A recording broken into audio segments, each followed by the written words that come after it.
Good morning. My name is Ju Nam, Executive Director of AMCHAM Korea. Thank you so much for joining us today's webinar on the future workplace, striking the hybrid balance. This is a very interesting topic we'll be discussing today. The COVID-19 pandemic has accelerated the trends that were already reshaping the workplace, and it is now presenting new opportunities for businesses across various sectors. Today we are joined by Robert Wilkinson, Managing Director at Colliers. He will share with us his expert insight on this very topic. Certified by the Society of Industrial and Office Realtors, Robert is designated as an office specialist. Currently based in Seoul, he has been in Asia for over 20 years and has managed accounts both in Beijing and Hong Kong, where he focused on corporate real estate strategy for MNC occupiers. In today's webinar, Robert will guide us through how the rise of remote working and work from home has shifted our perspective on the workplace, prompting businesses to rethink the office of the future. We will discuss how the workplace and space, as well as pace, are evolving, as well as key trends we are seeing. We hope this presentation will especially be beneficial for those who are serving in the HR or management supportive departments. Should you have any questions during the webinar, please be sure to address them only in the Q&A function and not on the chat function. Without further ado, I'd like to hand the mic over to Robert. Thank you. Okay. Well, thank you very much for having me. I'll dive straight in. So not long ago, hybrid was seen as a luxury, a benefit for those who could manage their work from home from time to time. Was this forward-thinking and progressive? Maybe. But was it ubiquitous? Hardly. Most people still worked from the office. Then, of course, the pandemic struck, and we were faced with a work-from-home experiment on a massive scale. Suddenly, hybrid working went from being a nice-to-have to a must-have. So in this webinar, we're going to explore various trends around hybrid and crucially talk about how we can strike that hybrid balance as our economies open up and we move forward. So I've just talked you through our agenda already, but just to let you know that this webinar is intended to be interactive.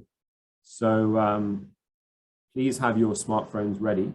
There'll be certain points during this when I'll be asking for some of your inputs. We'll be doing some live polling. And of course, as already mentioned, if you have any questions, feel free to drop them into the Q&A, or you can wait to the end. Either is fine. What exactly is hybrid? So it's been really encouraging, actually, that over the last few weeks and months, through recent conversations with my clients, businesses are once again beginning to look to the future. No doubt the effects of COVID-19 will be with us for some time, and current developments in some markets underline the need to remain cautious. But there is a sense that companies are emerging from crisis mode and starting to consider what is next for their business. I'm sure you're all pretty excited about the new phase here in Korea of living with COVID, especially as we get closer to the holiday season. So let's dive in. What is hybrid? And I would invite you to take part in the first of our live polls. So if you pick up your smartphone, and you can either scan the QR code that you can see on your screen, or jump into menti.com and use the code 13909506. Okay, some people joining in. So what does hybrid mean to you? Okay, lazy, wow, okay. Flexibility, good. Work-life balance, more time with the family, less commute. Eat and work, I've not heard that one before, okay. Clearly someone's workplace doesn't encourage. So yeah, just to point out actually that all of these polls that we'll be doing today are completely anonymous. I can share the results with AmCham, and they can be shared with the participants. So yeah, really encouraging to see some of those words in there. Flexibility being the key one. So many people do think that hybrid working is simply telling their staff to split their time between the home and the office. You know, and it's actually just not that. It's not as simple as that, let's say. But I think first of all, it's important to frame the problem. Why are we talking about hybrid? Why are we even having this conversation? So for any organization, there could be any number of issues that they're trying to solve. These could include, you know, poor staff retention rate, or improving talent attraction, or maximizing employee productivity, reducing real estate costs, or even, you know, being more environmentally conscious. However, I'm afraid to say that there is no magic pill that can simply be swallowed to solve any of these issues. Yes, hybrid is a system that allows people to work from the office as well as remotely. But creating a hybrid environment isn't simply a matter of giving employees permission to work from home a few days a week. That would just be simply slapping a new policy onto an old system, a system that is designed for in-house employees, with remote workers just being an afterthought. So shifting to hybrid work is an opportunity for a strategic business realignment that will keep companies relevant as well as competitive as the relationship between the employee and the employer continues to evolve. So if we stick with this magic pill analogy for a moment, hybrid working actually involves many things. And like all medicine, you should study the ingredients to make sure that they are right for you.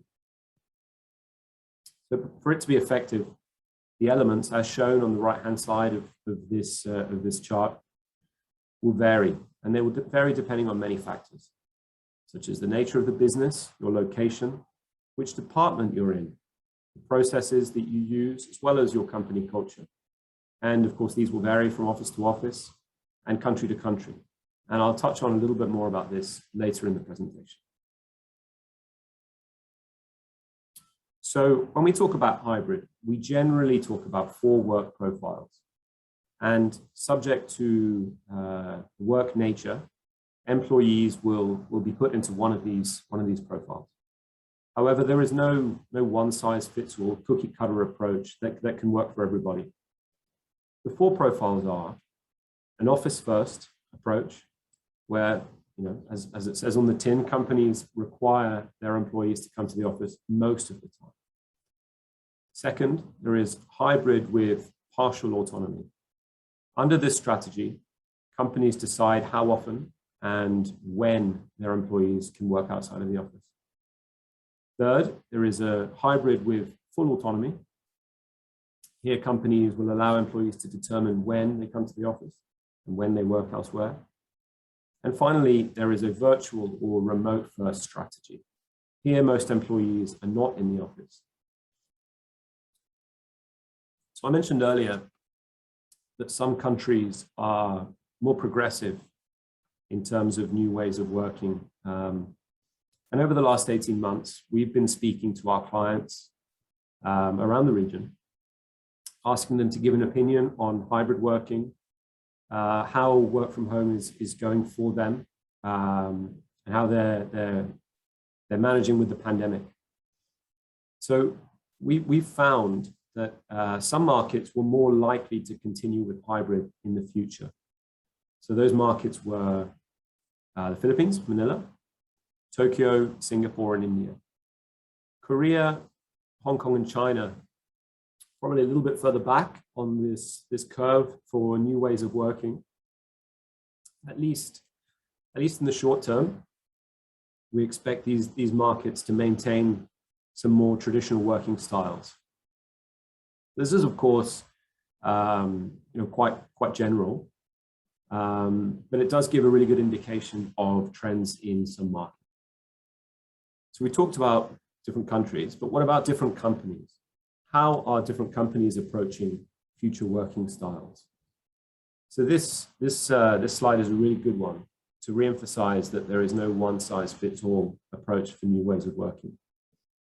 From Amazon to Twitter, some of the world's largest and most famous companies are opting for very different post-pandemic workplace strategies. For some, the work from home experience that they've been living with for the last 18 months has been so positive that they've chosen to go fully remote. Others stand by their belief that going back to the office is the best option. Some had this view and have done a full U-turn. Then there's, of course, many companies opting for a hybrid approach. And to give a couple of examples of different hybrid strategies, last April, Jeff Bezos famously said that all his employees would be back in the office full-time by the autumn. However, Amazon did go in a big U-turn on this. They're now opting for a hybrid scheme that allows employees to work from home for 2 days a week. However, the strategy that they've gone for states that the management team will determine which 2 days their employees can work remotely, and they must request and get permission to do so. If approved, Amazon will consider those employees as primarily remote workers, so will not allocate them a desk in their workplace. They will be agile, non-dedicated for when they come into the office to do face-to-face activities. As for Twitter, they've also opted for a hybrid approach, but the social media giant announced that employees can work from home forever if they want to. But this isn't altogether too surprising because they had a large remote workforce already, even before the pandemic.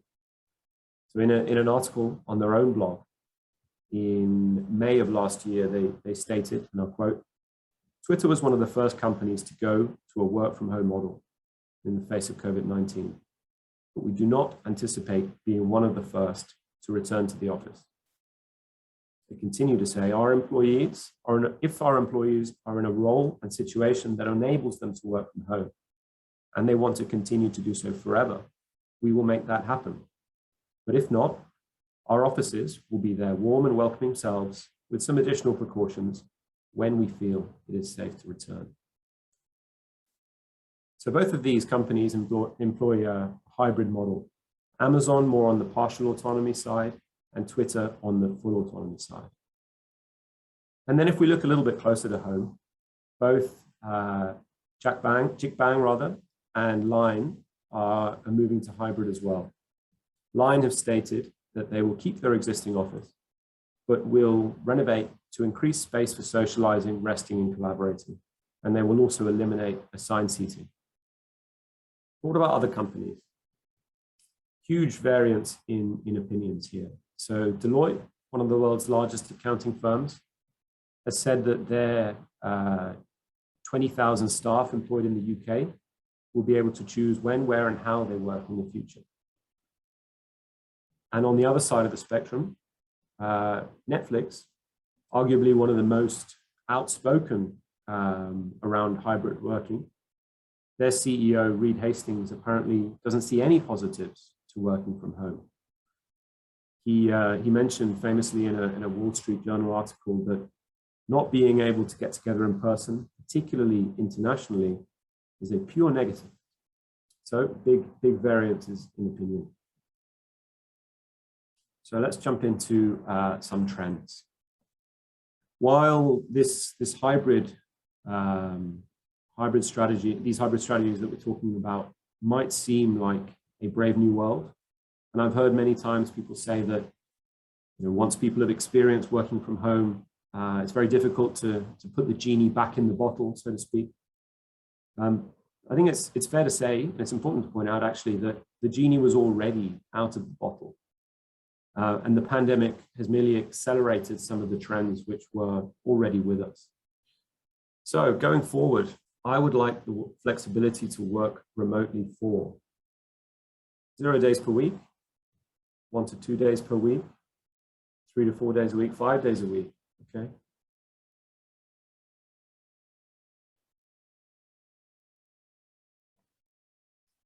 Okay, let's move on to the next question. When working from home, my work-life balance has improved. My individual productivity increases. I look forward to collaboration in the office. I feel connected to my team. when working from home, I feel I have the same career advancement opportunities. Let's jump into the third question in this poll. So if we are to compare working in the office and at home, some of these activities are better performed at home, some of these are better performed in the office. If you can choose these activities.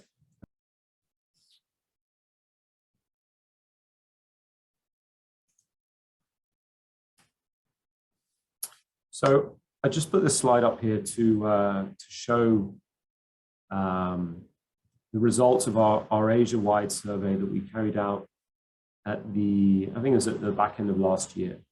So at that point, we were, a year or so into the pandemic, at various stages of lockdown and across various markets. And I wanted to really get a comparison for some of the inputs that you've provided. So here, when we did our survey, and again, this was Asia-wide, 75% wanted to work from home at least one day a week. That's probably the most stark comparison, because you've just told me that I think only one person wanted to work from home every day. Most of you feel you have a better work-life balance working remotely. Only 60% felt that at the time. And I think, of course, it'd be interesting to go into more granular detail. Some markets it's not as easy to work remotely. Hong Kong, for example, where not many people will have a home office, so to speak. If you're dealing with kids that are being homeschooled and your home office is your kitchen table, yeah, it's a challenge. 70% rather feel as productive, if not more, at home compared to the office. So similar to the information that we're getting in Korea as well. One interesting thing to point out with these surveys. So Microsoft did a similar study, and I think they polled about 30,000 people across their organization, from frontline workers to salespeople to right up to corporate C-suite, and they found, I think, 73% wanted the flexibility of hybrid working, but only and of the same people, same group, 30,000, 67% said that they wanted more face-to-face interaction. So Microsoft has called this the hybrid work paradox. And the challenge really here is how can you maintain that flexibility, but also maintain the benefits of having those face-to-face interactions as well. So I put this in as just to illustrate some of the trends we were seeing before the pandemic. So before the pandemic, we still had multiple generations in the workplace. And interestingly, since 2016, millennials have made up the largest number of employees in the workforce. If you're interested in finding out more about different generations in the workplace, feel free to join another AMCHAM webinar next Tuesday morning at 10. Hopefully by then you haven't got tired of the sound of my voice, because I'm also participating in that one. We knew already pre-pandemic that our offices were underutilized.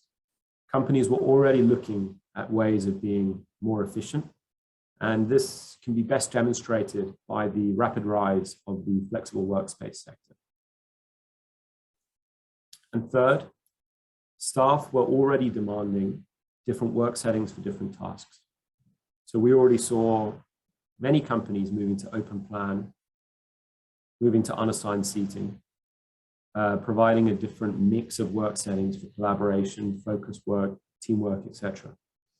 So as I mentioned earlier, it's important to note that the pandemic has only sped up some of the changes that we were already seeing. But what is changing? As markets begin to open up and organizations cultivate workplaces that are not just fit for purpose in a period of recovery, but they also deliver business performance, real estate efficiency, as well as employee productivity over the long term. So we've broken down these trends into three areas. The changes are in workplace, workspace, and work pace.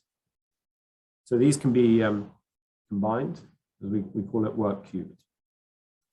Place refers to multiple work locations.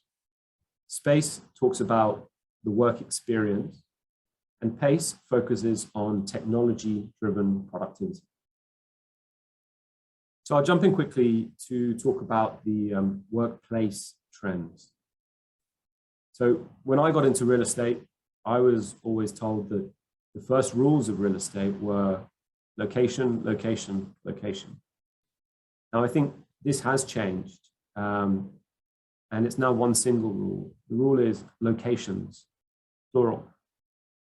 Because with remote working now a proven norm, and flexible workspace options on offer can decentralize and de-risk essential workforces. The old boundaries of the workplace no longer need apply.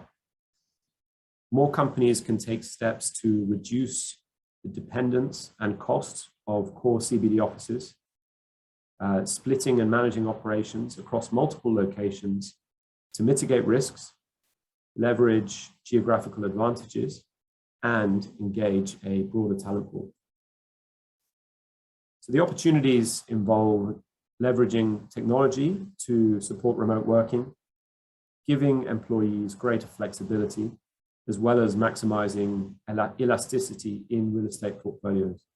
And by this, I mean the increased adoption of flexible workspace to be able to quickly increase and decrease your office size as required by your business operation. So moving on to the space trends, which focus on enhancing the experience of the workspace itself. Firstly, without a doubt, the pandemic has brought a new focus not only on health and safety, spacing and sanitization and things like that, but also on wellness. The old way of cramming in as many people as possible into an office in order to maximize the space, it's over. Staff just won't accept it. If the workspace is too noisy, crowded, or perceived to be a health risk, staff will sit and work elsewhere. I've also noted here, and I think this point is really important, that the office needs to provide a purpose.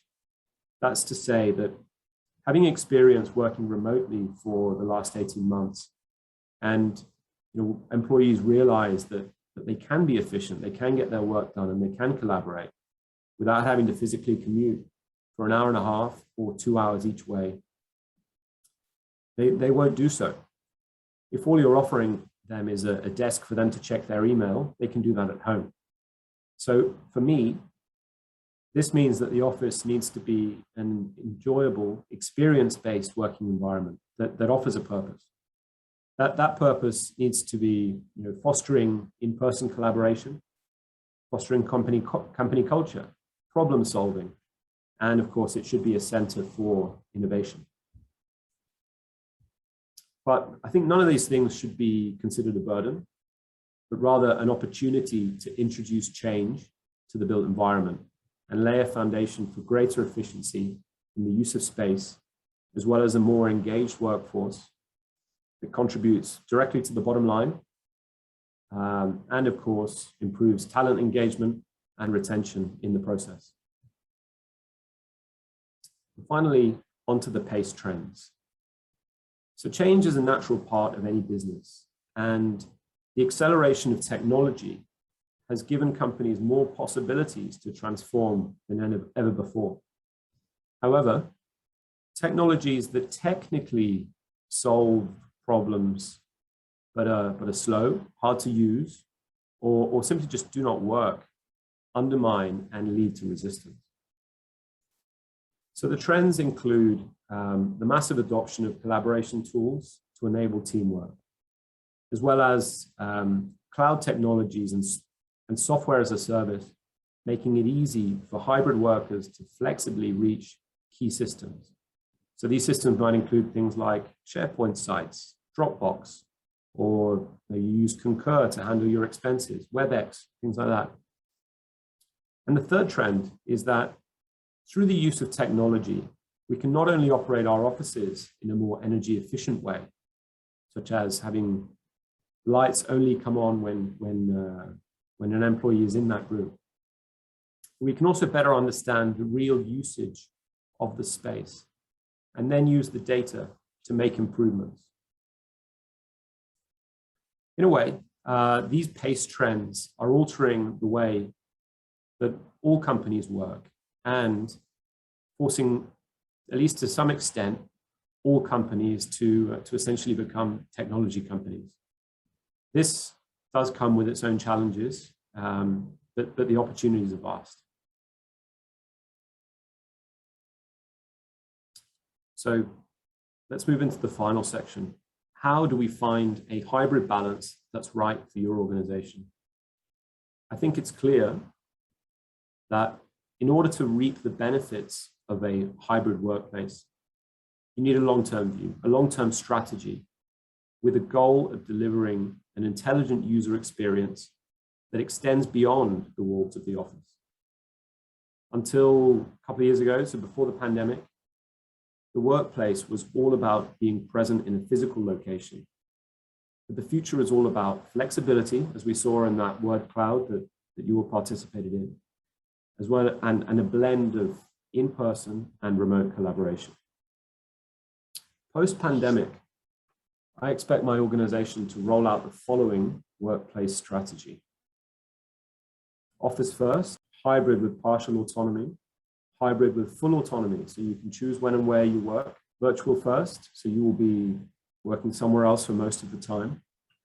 Okay, and the final question in today's webinar. The biggest challenges to rolling out hybrid strategy in my organization are the following, and just a reminder that this is all anonymous. Do you think that your organization has a lack of buy-in from executive leadership so that the top of the company doesn't actually see the benefit? Yeah, the lack of buy-in from executive leadership, that's a really common one. I think for any change to be effective, you really do need that executive sponsorship.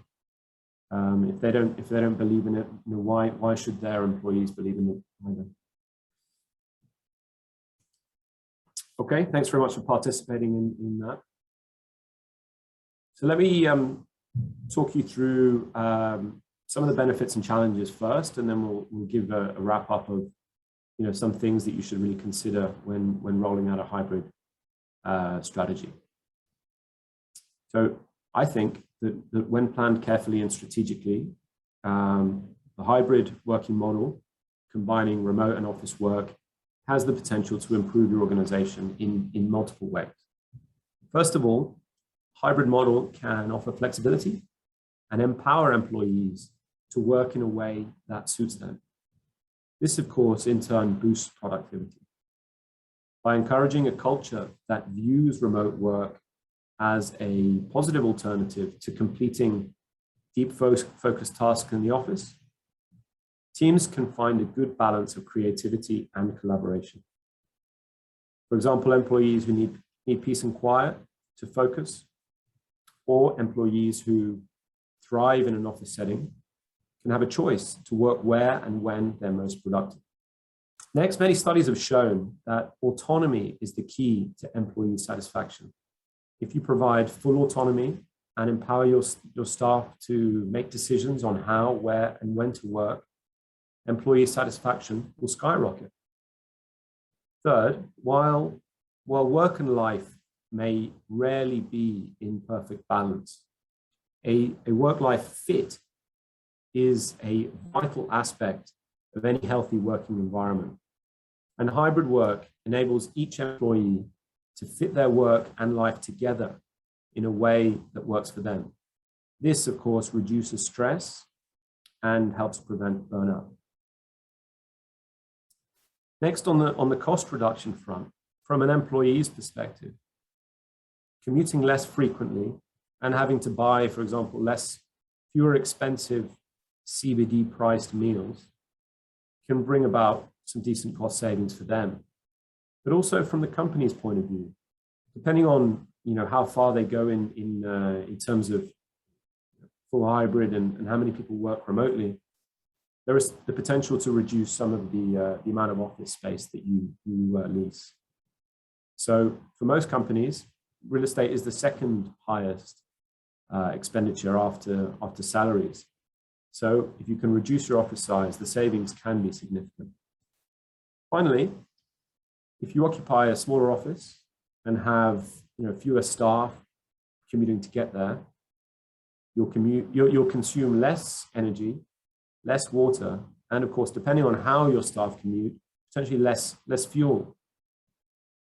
So all of those sound great, but there are some challenges.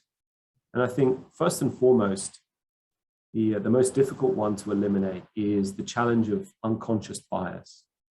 So how do companies ensure that they treat employees equally? When we're talking about staff that you can see every day, and you're talking about staff that you may not see often at all.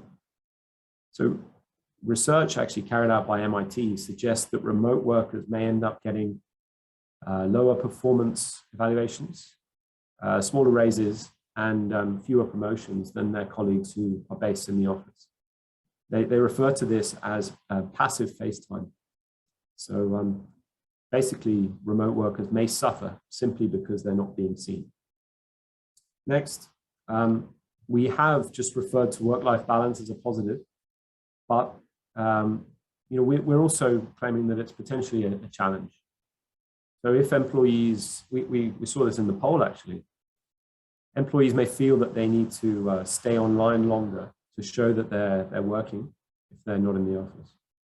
Or there's the perception that because somebody hasn't physically checked out, clocked off at the end of the day, they can be contacted at any time. So again, you've got this potential creep of work into your personal life.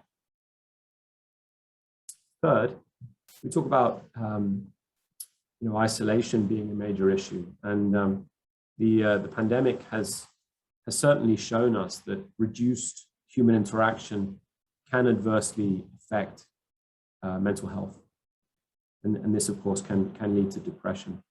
Fortunately, we never had a proper lockdown here in Korea, but I will be the first to admit that spending time quarantined on my own was a pretty lonely experience, and actually a major challenge. So mental health and well-being effects of loneliness and isolation will need to be a priority for employers. Companies should use the mantra out of sight, front of mind to ensure that they're actively involving remote workers. Next, there's a challenge regarding collaboration. And there are many organic conversations and ideas that just happen by being around people. People continue having conversations as they leave meeting rooms. Those remote workers don't have the benefit of that. They don't have the benefit of grabbing a coffee with a colleague or a spontaneous side conversation that often occurs in the office environment. Next, regarding innovation, studies have shown that innovation and creating new ideas are activities that are best achieved through regular interactions between teams. So the pandemic has shown us how to interface and be productive within our own team. We have the tools to do that, but we're definitely seeing less interactions across teams, and that may lead to lack of innovation and creativity.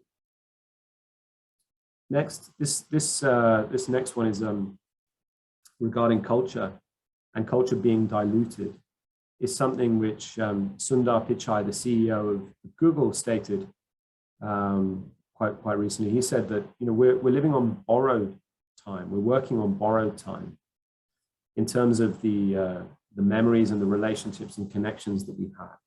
That's to say that yes, we can work remotely now because we know the people well that we're interacting with virtually. But what if you move company? When you don't have those connections, what if those memories fade?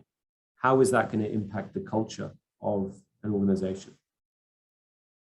And then the final challenge we put here is regarding management competency.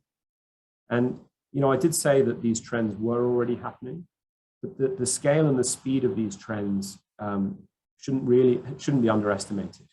And I think that a lot of managers are ill-equipped to deal with managing their teams remotely.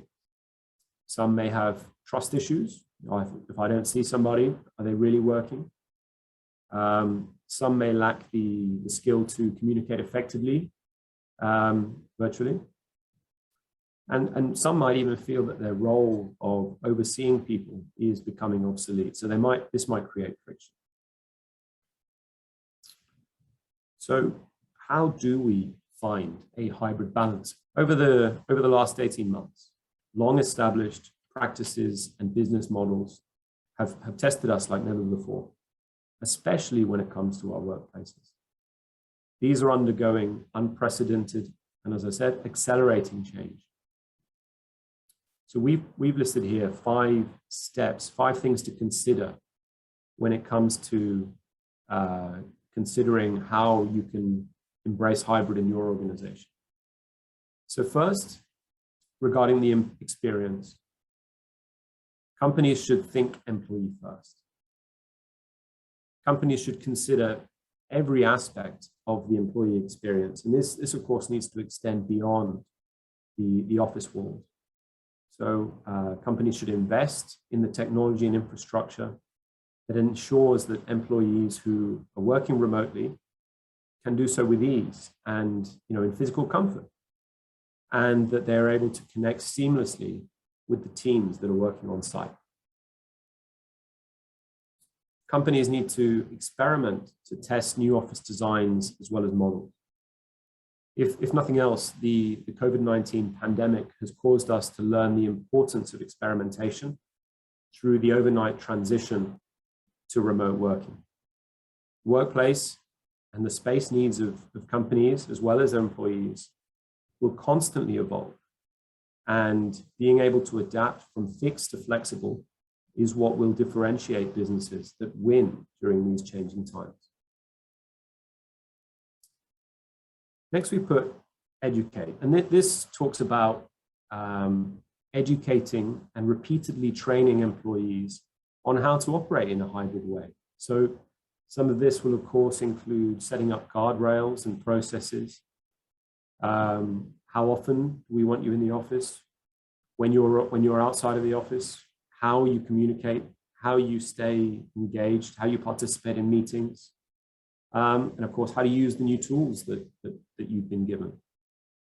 This needs to be communicated, over-communicated, we put here, and training needs to be frequent for it to be effective.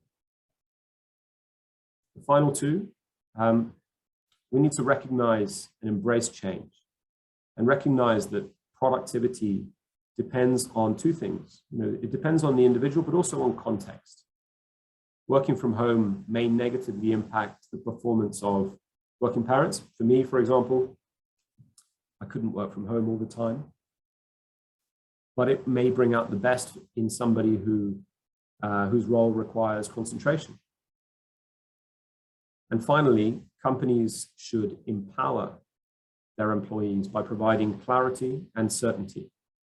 And this means formalizing policies to set expectations for their employees, including protocols for virtual collaboration and to what degree of autonomy they have in decision making. Leadership should be set from the tone of leadership should come from the top, and leaders need to demonstrate a commitment through regular check-ins, which are really important, actually most important for remote workers, to reinforce that their views are being valued. So in closing, hybrid is more than just the latest buzzword.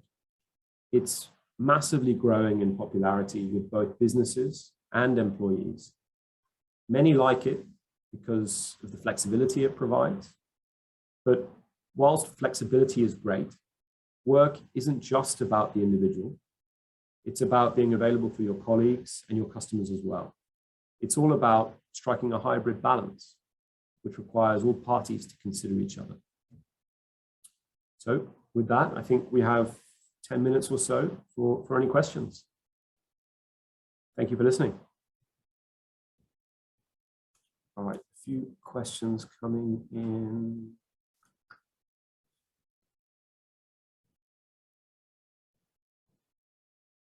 Do you have recommendations or ways to measure progress of hybrid workplace going in the right direction?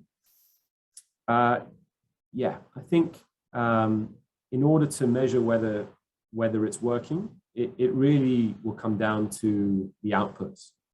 So the challenge is that when you measure productivity, some companies may consider that as time online, but that doesn't really answer the question. Productivity will come down to end results. Are companies, teams still hitting their goals by not working necessarily in the office? Over time, you can also measure other things like engagement. This can be done through employee surveys. You can track things like retention rates, and you can survey people that join your company. Are they doing it because of your hybrid strategy? But yeah, as I mentioned before, it needs to be monitored frequently. You can't just roll out a policy and expect it to solve all your problems. Okay, so there's quite a few. Question from Victor. I have a question about the role of HR to team managers who lead leadership and management teams in a hybrid work style. As an HR manager, I often find some team managers not doing well to manage their teams properly. For example, some employees come to the office late, even in the office workday, however, they just let them go. Yeah, I think with hybrid, managers do require additional training. But I think the conversation also needs to move on from, in the office or outside the office. It's more a case of when and what works for the team. So as an example, if somebody is working remotely, but you have a 9 o'clock meeting every day, that might be better for them to, if the meeting was moved to say 9:15 or 9:30, which would enable that remote worker to drop the kids off at school, for example. So it's not just about where, it's about, what does the team need to be effective, and that just giving that extra 15 or 30 minutes to that person would allow them to be contributing to their family life as well and spending more time with their kids. So managers need training, in answer to your question, and teams need to understand what works for them and what they need. What would be the proper role of HR manager to the employees and team leaders in the hybrid work style? Another good question. Thanks, Victor. So the HR manager, first of all, the HR manager needs to buy into the concept, and they need to be very closely involved in the process of checking in with teams to make sure that they're still feeling engaged in the company, even though they're not physically present. So I think it's an increased role for an HR manager, because as these things are all new for many companies, the policies are fluid right now. So the HR manager needs to work to set those guardrails that I talked about, but also constantly monitor to make sure that staff are engaged and things are working. Anonymous attendee, have you observed any notable changes in relation to workplace design amid the pandemic? I was wondering if there was a company which adopted the new way of working into place space perspectives. I think a lot of companies, it's a really good question, actually, because now that certainly in Korea, we're seeing a little bit more sort of light at the end of the tunnel, and business as usual. We're moving into this living with COVID phase. We're seeing a lot of inquiries from companies to relocate their office or expand their office, for example. And in the design element has certainly changed. A lot of companies are embracing hybrid working, as we've said several times. They've noted that not everybody wants to work in the office all the time. That small poll that we did was a good example. One person wanted to be in the office five days a week. So how does that change the size of the space that you need? Not only that, but also coming back to the point I made about giving the office a purpose. Why should somebody commute for an hour or more to just check their email? You've got to give the office a purpose. So I think a lot of companies are moving more to having larger collaboration areas within the office, less assigned seats. So yeah, that design element is certainly changing.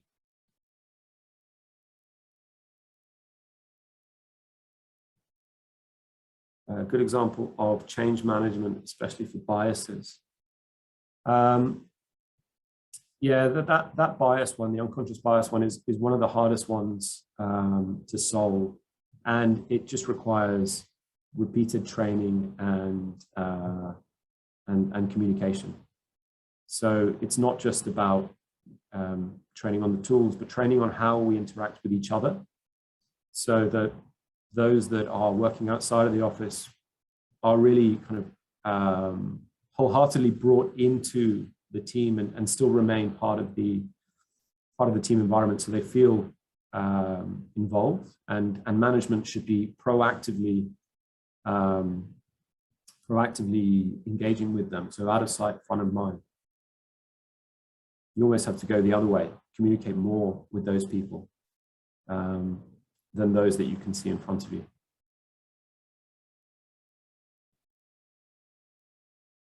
What's my personal opinion on hybrid workplace? You mean what do we do here at Colliers?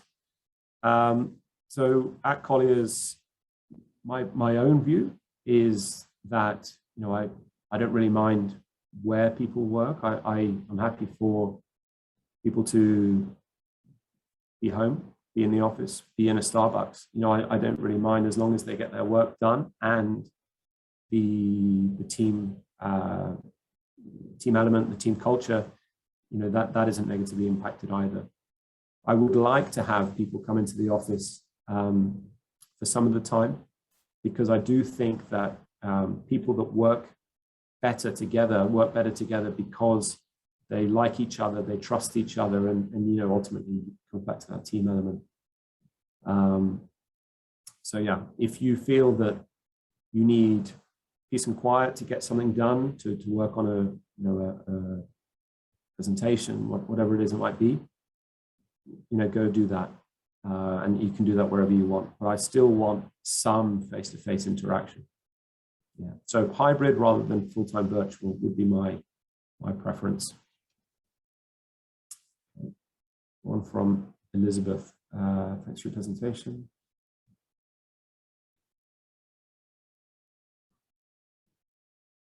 I noted that increased productivity is one of the benefits of hybrid. What is that based on? There is a concern that lack of collaboration will result in productivity, especially in new startups. Yeah, I think the increased productivity piece really comes down to employees being more engaged and happier. I think if you rewind, certainly a generation ago, or even less, there was a culture of presenteeism. You needed to be in the office. I needed to physically see you to know that you were working. You weren't able to leave until the boss left. That would, I think that led to a pretty negative attitude. So yeah, productivity from my point of view increases when you give people the autonomy to work when and where they choose.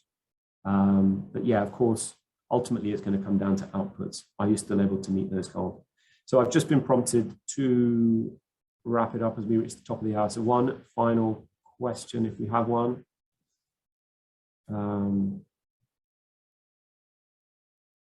So yeah, this one here, to foster face-to-face virtual hybrid collaboration.